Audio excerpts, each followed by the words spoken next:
Well, hi. Let's continue talking about torque. Often when we're talking about torque, we're using the idea to solve for unknown forces for an object in equilibrium. So let's talk about conditions for equilibrium. The first condition for equilibrium, you've already run across. It's just that the sum of the forces equals 0. Because if the sum of the forces equals 0, there's no acceleration.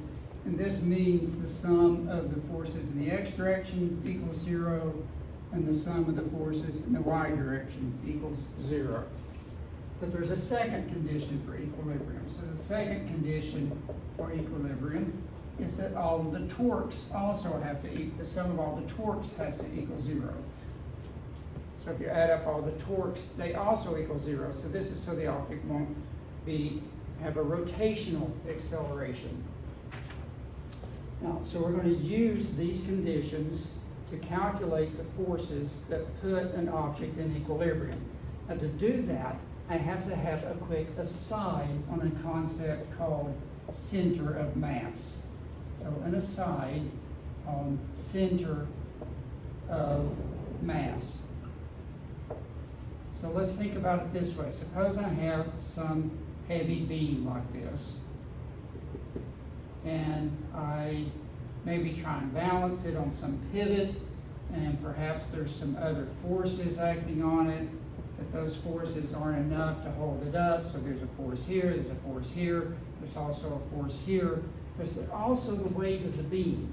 But there's weight of the beam here and here and here and here and here and here and here and here and here and here. So if I want to think about the torque due to the beam, say about this pivot, how do I do that? Well, there's actually one point in the beam where we can treat it in torque calculations as if all of the mass is there. And that point is called the center of mass. So we can treat the beam, where m is the mass of the beam, as if all of its mass, in this case, for a nice uniform object like that, is at the center. Now, the center of mass is not always at the very center because some things don't have a nice uniform shape like this. But there's always a location called the center of mass where you can treat all of the mass of the object as if it was located there for torque calculations. So if we wanted to calculate a torque for this beam about this axis, we would have this distance times that force, and so the torque about this axis would just be x times m times g, because we treat the beam as if it were all one mass at that location. So the center of mass is a point where we can treat an object as all the mass located in a torque calculation.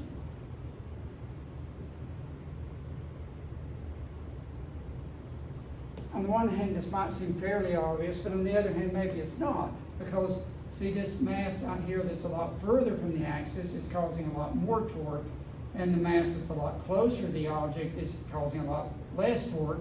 There's mass over here that's causing torque in the other direction, and the fact that you can treat it all as if it's right there is kind of surprising. But mathematically it does work, and that's called the center of mass.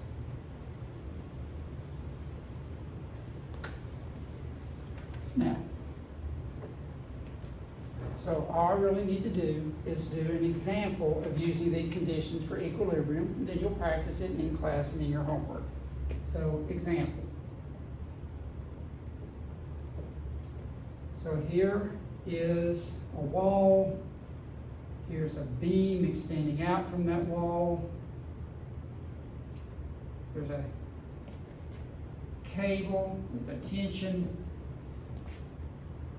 and I want to know a reaction force in the y direction here.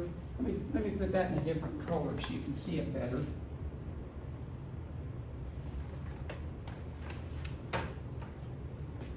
I want to know a reaction force here, or y, a reaction force here, Rx, and I want to know a tension force out here, T, for holding up this beam.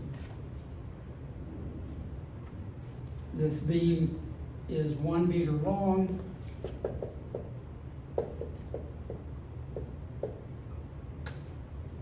It has a mass of 2 kilograms. And that's everything I know. So what I also know then is I need the sum of the forces is 0 and the sum of the torques is 0. I know I've got this force Ry, this force Rx, this force T. There's one more force. It's the weight of the beam, and I apply it at the center of mass of the beam. And since it's a uniform beam, I can just put that in the middle. So since this is a 1 meter beam, this distance is ½ meter, and this distance is ½ meter.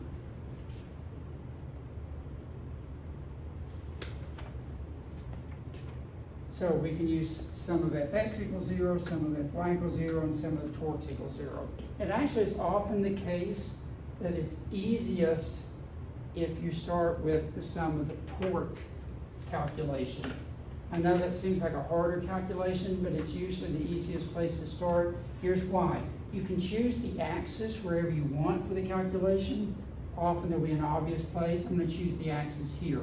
So I'm going to call this my axis. The reason is, if I put an axis where these 2 unknowns are, they can't contribute a torque at that axis because they're right through the axis. So there's no torque here because there's no distance from the axis. So I'm going to add the torques, and the first thing I'm going to do is sum of the torques is 0. So I've got a torque due to this force at the center of mass and a torque due to this force. Oh, I need to know that angle, 55 degrees. First, this force. This force is tending to rotate the beam down like that. That is clockwise. Clockwise torques are negative. So that is minus ½ meter times mg. And since it's 90 degrees, that's all. So minus 0.5 meters. And I'm going to put in the m for meter because I don't want to confuse it with the m for mass, times m for mass times g, plus this force is tending to rotate the beam this way. That's counterclockwise, which is positive, so it's a plus. Plus the distance is 1 meter. Again, not putting the m because I don't want to think it's a mass later. 1 meter times t times sine of 55 degrees is 0. Now I know everything in that equation except t. So I solve it for t. I get t is 0.5 mg over 1 sine 55. M is 2, g is 9.8. And when I plug all that in, I get 11.96 newtons. Now that I know that, I can use sum of Fx and sum of Fy. So sum of Fx equals 0 gives me t cosine 55, that's the Fx component here, plus Rx equals 0. So Rx is minus t cosine 55. I know t is 11.96. Minus that. That gives me minus 6.86 newtons. Sum of the Fy equals 0. Now gives me, let's see, Ry minus mg plus t sine 55 is 0. And I can solve that for Ry. I've done that and plugged in all the numbers, and I got 9.8 newtons. And so now we know all of the forces. So if this were an engineering problem, for example, we would now know how strong this cable needed to be. If we were buying some sort of bracket to put here to mount this on, we would know, how big this bracket needed to be. Did it need to be steel? Was aluminum good enough? And so as engineers, we would know what we needed to do here. In your homework, you're going to be applying these sorts of techniques to forces and torques in the body. And you're going to see what the the forces are like in the joints of our body and with our muscles. All right, so you can practice that, as I said, in class and in the homework, and see you soon.